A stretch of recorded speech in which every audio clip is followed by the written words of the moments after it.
वैसे तो किसी भी मुल्क में, देश में रोजाना हजारों सैकड़ों घटनाएं, वारदातें होती रहती हैं, लेकिन कभी कभी कोई वारदात, कोई घटना इतनी जघन्य होती है कि पूरा देश रोता है, पूरे देश में उससे उबाल आ जाता है, पूरे देश का खून खौल उठता है, नफरत की ज्वाला अपराधी के प्रति धधक उठती है। दरअसल एक ऐसी ही घटना अभी कुछ दिन पहले पड़ोसी मुल्क, हमारा जो पड़ोसी मुल्क है भारत का, बांग्लादेश, वहां घटी।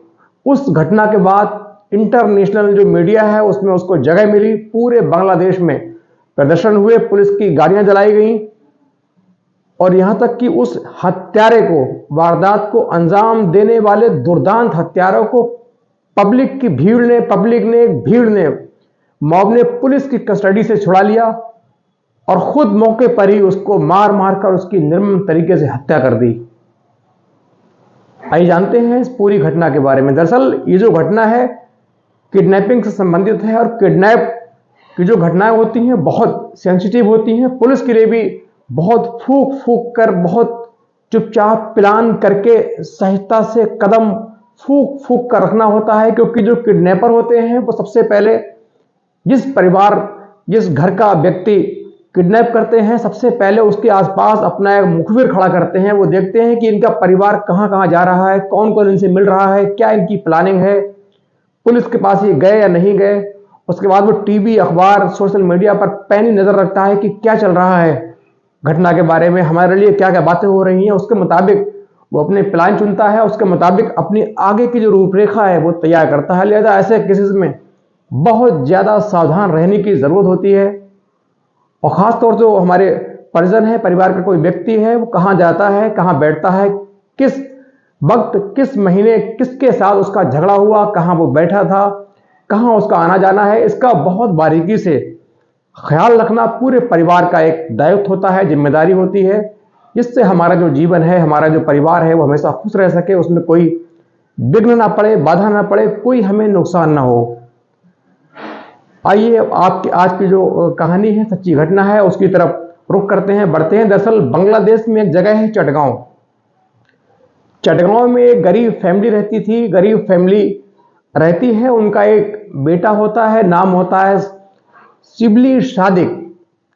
लगभग 20 साल की उम्र होती है, पढ़ने में बहुत निपुण, तेज, ब्रिलियंट, होशियार, बहुत ऊंची सोच वाला, लंबी सोच वाला, ऊंचाई पर पहुंचने की कामना करने वाला एक नौजवान लड़का रहता है। उसके शौक अच्छे दर्जे के थे, उसकी जो पसंद थी बहुत अच्छे दर्जे की थी, उसकी जो सोच समझ थी, विचार थी, बहुत अच्छी थी, अच्छे लोगों में उसका बैठना था, शिक्षा में बहुत निपुण था, हमेशा अपने क्लास में अव्वल आता था। लेकिन उसके जो परिजन थे वो बहुत गरीब थे, उनके पास उसको बहुत ज्यादा आगे पढ़ाने के लिए पैसा नहीं था, मजबूर थे। लिहाजा उसने जब स्कूल के बाद कॉलेज में एडमिशन लिया तो उसने सोचा क्यों ना हो कि हम एक पार्ट टाइम जॉब कर लें, जिससे हमारे जो परिवार पर हमारी पढ़ाई की जिम्मेदारी है, जो बोझ है, वो हल्का हो जाए। हम पार्ट टाइम जॉब करेंगे तो हमारे परिवार वालों को हमारी फिक्र कम करनी पड़ेगी, हमारे जो माँ बाप हैं उनको कम भार सहना होगा और वो थोड़ा आराम से रह सकेंगे। चूंकि ये परिवार का इकलौता पुत्र था, एक ही लड़का था, बेहद खूबसूरत, ज़हीन, होशियार। तो उसने पास के ही एक कॉलेज से थोड़ा दूर चटगांव में ही एक पोल्ट्री फार्म में नौकरी के लिए आवेदन किया। उसको मालूम चला कि पोल्ट्री फार्म में एक मैनेजर का पद रिक्त है, वहां उनको जरूरत है। किसी के माध्यम से पता लगा, फौरन वहां पहुंचा। लेकिन और उसके जो ऑनर है उनसे मिलता है, उसकी जो क्वालिटी है, काबिलियत है, जो बातचीत है, उसको सुनने देखने के बाद जो वहां के ऑनर होते हैं वो समझ जाते हैं कि ये लड़का जो है बिल्कुल मेरे पोल्ट्री फार्म की मैनेजर की पोस्ट के लिए बिल्कुल उपयुक्त है, एकदम सुटेबल है, यही हमको चाहिए था जो हमारे सामने खड़ा है। लिहाजा फौरन उसको वो अपॉइंट कर देते हैं मैनेजर के पद पर। अब एक तरफ शिक्षा ले रहा था, कॉलेज कर रहा था, उसके बाद पार्ट टाइम जॉब कर रहा था, पोल्ट्री फार्म जा रहा था और इतनी मेहनत से पढ़ाई कर रहा था, मेहनत से ड्यूटी कर रहा था कि उसके जो पोल्ट्री फार्म के ऑनर हैं उसका बहुत ख्याल रखते हैं, उसका विश्वास पात्र बन जाता है। लेकिन जो और बाकी स्टाफ होता है पोल्ट्री फार्म में, वो सारे इस सादिक से उम्र में बड़े होते हैं, वो लेबर क्लास की नौकरी कर रहे होते हैं, बड़े काम मक्कार होते हैं, काम चोर होते हैं। कई बार सादिक उनको डांटता भी है कि आप सही से काम करिए वरना आपको मैं यहाँ से निकलवा दूंगा। जिनका ये बिजनेस है, पोल्ट्री फार्म है, हमको वो सैलरी देते हैं, पूरा काम लेने की ईमानदारी से काम करिए वरना मैं शिकायत करूंगा और बाहर निकलवा दूंगा। इस दौरान कई बार उन कामचोर नौकरों से उसकी हाथ-टाक भी हुई, बातचीत भी हुई, लेकिन मामला छोटा था और वहीं खत्म हो जाया करता था। धीरे धीरे दिन गुजर रहे थे, वक्त निकल रहा था। एक दिन किसी बात को लेकर के उन जो 5-6 मजदूर उनके यहाँ रहते थे, उनमें 2 जो कामचोर थे, उन कामचोर में एक बहुत ज्यादा मक्कार, बहुत ज्यादा कामचोर, लड़ाई झगड़े में अव्वल किस्म का, उससे इनकी थोड़ी सादिक की बातचीत हुई, थोड़ा हाथ-टाक हुई और लड़ाई होने के 2-3 दिन के बाद ऑनर के बीच बचाव करने पर, हस्तक्षेप करने पर वो मामला वहीं निपट जाता है। फिर दोनों काम में लग जाते हैं। लेकिन ये जो मक्कार कामचोर टीम थी, ये लगातार मन ही मन इससे नफरत करती थी, सादिक से जलती थी कि हम लोग की उम्र बड़ी है, उम्र में बड़े हैं और ये हमसे छोटा है, हम लेबर क्लास में हैं और ये हमारा मैनेजर है, हमारा बॉस बना हुआ है। मन ही मन ये जो ज्वाला है, जो जलन है, उनको अंदर से खाई जा रही थी, उनको लगातार उनको अंदर से झकझोर रही थी कि मैं बड़ा होकर के, हमारी उम्र सबकी बड़ी है, उम्र में बड़े हैं, हम लोग लेबर क्लास में हैं और ये एक छोटी उम्र का लड़का हमारा बॉस बना हुआ है, हमें इसका हुक्म बजाना पड़ रहा है, इसकी बात माननी पड़ रही है। उसको ये हजम नहीं हो रहा था, बर्दाश्त नहीं कर पा रहे थे। लिहाजा वक्त गुजर रहा था। फिर एक दिन सादिक के फोन से सादिक की माँ को एक फोन आता है और फोन ये होता है कि आपके बेटे का हमने किडनैप कर लिया है, पुलिस के पास जाने की कोशिश ना करना, हिमाकत ना करना वरना अंजाम बुरा होगा। सादिक को फोन किया जाता है। सादिक रोकर चिल्लाता है, माँ मेरा किडनैप कर लिया है और मैं इस वक्त कार में हूँ, मेरी आंखों पे पट्टी बंधी हुई है, मुझे नहीं पता मैं कहाँ ले जा रहा हूँ, मैं कहाँ लेकर के जा रहा हूँ, मेरी जान बचा लो, मुझे बचा लो। इतना कहने के बाद फोन कट जाता है और फिर वो उसको लेकर के एक अनजान सुनसान जगह पर चले जाते हैं। कुछ देर के बाद फिर एक फोन उनकी माँ के पास पहुंचता है सादिक के फोन से कि आपको अपने बच्चे की जान बचानी है तो पूरे 14 लाख टका, जो बांग्लादेश की करेंसी है टका, 14 लाख टका लेकर के अमुक जगह पर जहां हम बताएं वहां पहुंचेंगे, पहुंचना है आपको। और किसी को खबर की, पुलिस को बताया, अपने जो परिचित हैं या पड़ोसी हैं उनको खबर की, कोई चाल चलने की कोशिश की तो हमारी आप पर पैनी नजर है, हम आपके बेटे को मार देंगे। लिहाजा पुलिस के पास जाने की हिमाकत मत करना। क्योंकि उनका एक बेटा था, इकलौता वारिस, इकलौता चिराग, उसके लिए वो कोई रिस्क उठाना नहीं चाहते थे। और वो क्या, भारत में दुनिया में कोई ऐसा व्यक्ति होगा उस वक्त, वो यही करेगा जो सादिक की माँ ने किया।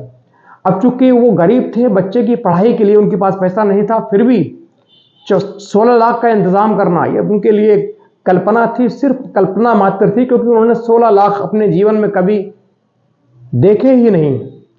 लिहाजा फिर बार्गेनिंग शुरू हुई। धीरे धीरे बात करते करते बात आई 2 लाख पे। अब ये तय हुआ कि 2 लाख टका लेकर के आपको एक बताए हुए स्थान पर पहुंचना है, वहां हमारा आदमी मिलेगा, उसके बाद आप 2 लाख रुपए वहां रख के चले जाना, आपका बेटा आपको मिल जाएगा। अब लिहाजा इनके पास तो 1 लाख रुपए भी नहीं थे, तो फिर उन्होंने तय किया कि अब कहीं ना कहीं से बेटे की जीवन की खातिर, बेटे की जिंदगी की खातिर, उसके जीवन का सवाल है, इकलौता चिराग है, अब हमें कहीं ना कहीं से यह रकम तो अरेंज करनी ही होगी। लिहाजा रिश्तेदार, पड़ोसी सबके आके हाथ फैलाए, गिड़गड़ाए, तो उनको कुछ पैसे इकट्ठे हुए, अपनी सेविंग्स इकट्ठी की, अपने जो गहने थे उनको बेचा, तो कुल मिला के उनके पास 2 लाख रुपए इकट्ठे हुए। और फिर एक तय तारीख पर, उस दिन तारीख थी 4 सितंबर 2023, 4 सितंबर 2023 को 2 लाख रुपए लेकर जो शिबली सादिक के पिता हैं वो एक बताई हुई जगह पर पहुंचते हैं और वहां 2 लोग उनको मिलते हैं। वो उनको पैसे देते हैं, बदले में बेटे को लेने की बात कहते हैं। तो वो किडनैपर कहते हैं, बेटा आपका घर के लिए निकल चुका है, पहुंच जाएगा, आप यहां से फौरन चुपचाप चले जाइए। लिहाजा बदहवास पिता गमगीन, मायूस, थोड़ी खुशी लिए, बेटे के मिलने की खुशी लेकर के तेजी से घर की ओर दौड़ते हैं। घर आते हैं तो उनकी माँ, जो कल्ब सादिक की माँ है, वो गेट पर ही बेटे की राह देख रही थी। पिताजी उससे पूछते हैं, क्यों बेटा नहीं आया? वो कहती है नहीं। फिर सोचते हैं चलिए थोड़ा वक्त की गुजरने दीजिए, थोड़ा इंतज़ार करिए, बेटा आता ही होगा। उनको सांत्वना देते हैं, हौसला देते हैं, फिर दोनों बैठ के इंतज़ार करते हैं, लेकिन बेटे का कहीं अता पता नहीं था। जो जो वक्त गुजर रहा था, दोनों की धड़कनें हैं, दोनों की जिज्ञासाएं बढ़ रही थी, उनके अंदर कहीं ना कहीं डर, एक खौफ, एक भय, एक अनहोनी अंदर पनप रही थी। उनको अब उलझन सी महसूस होने लगी थी। लिहाजा उन्होंने जब नहीं पहुंचा काफ़ी देर तक, तो पड़ोसियों को बात बताई कि ये मामला है, रिश्तेदारों को फ़ोन किया, ये मामला है। तो उन्होंने कहा सीधे पुलिस स्टेशन पहुंचिए, क्योंकि वक्त काफ़ी हो चुका था, अब आने की उम्मीद नहीं बची थी। फिलहाल जब पुलिस स्टेशन सब लोग इकट्ठे होकर, ये सारे लोग इकट्ठे होकर पुलिस स्टेशन पहुंचते हैं, तो वहाँ जो एसएचओ हैं उनको बताते हैं कि ये पूरी घटना है। तो पहले तो वो कहते हैं आपको हमें सूचित करना चाहिए था, लेकिन माँ कहती है हमारा एक बेटा है, अकेला चिराग था, किडनैपर ने कहा उसको मार देंगे, पुलिस के पास गए, लिहाजा हम डर गए, हम खौफ में डर गए, हमने पैसे इकट्ठे किए, सोचा मेरा बेटा मिल जाए, हमें और कुछ नहीं चाहिए, लिहाजा हमने किसी को नहीं बताया। क्योंकि पुलिस भी समझ रही थी कि एक माँ और क्या कर सकती है, इनके आगे मजबूरी थी। एक माँ में कितनी हिम्मत, एक महिला में कितनी हिम्मत होती है, खासकर बेटे को लेकर के कभी रिस्क नहीं ले सकती है। एक माँ बेटे को लेकर के कभी रिस्क ले ही नहीं सकती। लिहाजा जो पुलिस है वो जांच की बात कहते हैं। और इस दिन तारीख थी 7 सितंबर, 28 अगस्त को उसका किडनैप होता है। और 7 सितंबर को उसकी जो परिजन है थाने पहुंचते हैं, जांच शुरू होती है। फिर जो पुलिस है उसकी वहाँ से पूछती है आपके उसके बेटे की रहन सहन, उनके पड़ोसियों से, कॉलेज जो कलीग हैं, दोस्त हैं, फ्रेंड हैं, कंपेनियन हैं, सबके बारे में तफसील से पूछती है। लेकिन पुलिस को कहीं भी ऐसी कोई वारदात या घटना या कोई इवेंट या कोई ऐसा क्लू नहीं मिला जिससे पुलिस कातिलों तक पहुंच सके। पुलिस बहुत परेशान थी, लगातार जांच कर रही थी। तभी उसकी माँ को याद आया कि एक दिन लगभग 2 महीने पहले बेटे की जो साथ के नौकर हैं उनके साथ झगड़ा हुआ था, लेकिन कुछ दिन के बाद झगड़ा सुलझा लिया गया था, हालात सामान्य हो गए थे। उसके बाद हमें नहीं पता। तब जो पुलिस टीम है सीधे पोल्ट्री फार्म पहुंचती है और वहां सबसे पूछताछ करती है, लेकिन सब मना करते हैं। वो कबूलते हैं कि झगड़ा हुआ था, लेकिन ये हमेशा छोटा मोटा झगड़ा आपस में काम करते वक्त हो जाता है, होता रहता था, ये सामान्य घटना थी, इतना सीरियस नहीं था। लिहाजा पुलिस फिर वापस चली आती है। अब पुलिस अपनी जांच इसी उद्देश्य से उन्होंने उसका गला घोटा और बेरहमी से उस मासूम की, उस माँ बाप के इकलौते चिराग की, किसी के लगते जिगर की निर्मम तरीके से हत्या कर दी और शव को सीधे सबके साथ छेड़छाड़ की। उसके कुछ पार्ट को काटा, उनको अलग किया और सीधे ले गए चटगांव की एक पहाड़ी के नज़दीक, वहाँ गहरी खाई में शव को फेंक दिया। सीधे पोल्ट्री फार्म आके नॉर्मल इंसानों की तरह, आम दिनों की तरह काम करने लगते हैं। लेकिन अब चूंकि केस खुल चुका था तो पुलिस ने गिरफ्तार कर लिया था उसी दिन शाम को। और ये तारीख होती है 11 सितंबर। 7 को जांच शुरू की पुलिस ने, 11 सितंबर को केस खोल लिया जाता है। उसी दिन पुलिस जांच में पता लगता है कि एक सबसे खतरनाक जो इनमें कातिल है, 26 वर्षीय जो सबसे बड़ा अपोजिट था सादिक के, उसका नाम होता है ओमोंग चिंग। ओमोंग चिंग ने सबसे दुर्दांत घटना को अंजाम दिया।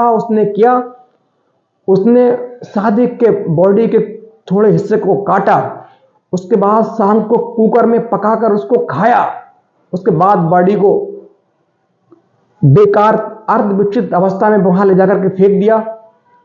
जब पुलिस सादिक के माता पिता को लेकर के वो चटगांव की पहाड़ी पहुंचती है तो उसके कपड़ों से और बाकी हाव भाव से, उसकी बॉडी लैंग्वेज, बॉडी से देख करके अंदाजा लगाते हैं कि हमारा बेटा सादिक है, ये हमारा बेटा है। और दोनों वहाँ बेहोश होकर, माँ बाप जो हैं बेहोश मूर्छित होकर गिर जाते हैं। पुलिस किसी तरह उनको संभालती है, वापस लेकर के आते हैं। और फिर शाम को जब ये घटना जब अखबार में छपती है, जब न्यूज में आती है कि ओमोंग चिंग ने सादिक की बॉडी के पार्ट को उबाल करके, पका करके कुकर में खाया है, तो पूरे बांग्लादेश में हो हल्ला मचता है। लोगों का गुस्सा सातवें आसमान पर पहुंचता है। लोगों के सुनकर रोंगटे खड़े होते हैं, उनके अंदर नफरत की, क्रोध की एक ज्वाला धधक उठती है। लोग गुस्से में हो जाते हैं, लोग सीधे रोडों पर निकलते हैं। पुलिस की गाड़ियों में आग लगाई जाती है, तोड़फोड़ की जाती है। उसी दिन शाम को पुलिस इन सभी आरोपियों को लेकर के निकल रही थी, तभी एक भीड़ का बड़ा हिस्सा, बड़े पैमाने पे लोग पुलिस की टीम पर अटैक करते हैं, हमला करते हैं और जबरदस्ती पुलिस की कस्टडी से ओमोंग चिंग जैसे दुर्दांत खतरनाक हत्यारोपी को ले जाते हैं और इस तरीके से उसकी मार लगाते हैं, पिटाई लगाते हैं, उसको तड़पाते हैं। उसको तड़पा कर उसकी तुरंत वहीं उस शैतान की हत्या कर देते हैं, मौके पर ही मार देते हैं। कई पुलिस वाले गंभीर होते हैं, पुलिस वाले जख्मी हो जाते हैं। बदले में पुलिस को आंसू गैस के गोले तक छोड़ने पड़े, तब जाकर कहीं पुलिस तितर बितर भीड़ को कर पाई। काफी बड़ी मात्रा में फोर्स बुलानी पड़ी। उसके बाद जो बचे आरोपी थे उनको लेकर के पुलिस सीधे जेल पहुंचती है, उनको बहुत सख्ती से, जिम्मेदारी से, सुरक्षा से जेल के अंदर पहुंचाती है, जेल भेज देती है। और इस घटना का जो है यही दर्दनाक अंत हो जाता है। और ऐसे वीडियो बनाने का हमारा मतलब सिर्फ ये होता है कि ऐसे घटनाएं सुनकर, ऐसी कहानी सुनकर आप अपने फैमिली के प्रति सजग रहें, सचेत रहें, जिससे आपका परिवार, आपका पड़ोस, आपका परिवेश स्वस्थ रहे, सचेत रहे, सुरक्षित रहे, हिफाजत में रहे। यही हमारा मकसद है वीडियो बनाने का। क्योंकि ऐसे मौक़ों पर किडनैप जब होती है तो सबसे पहले किडनैपर आपकी फैमिली पर पूरी नज़र रखता है, आपकी हर एक्टिविटी को वो देखता है। उसका एक जासूस आपके इर्द गिर्द घूमता है, वो देखता रहता है। लिहाजा अपने बच्चों की हर एक्टिविटी पर नज़र रखें, कहाँ जाता है, किससे मिलता है,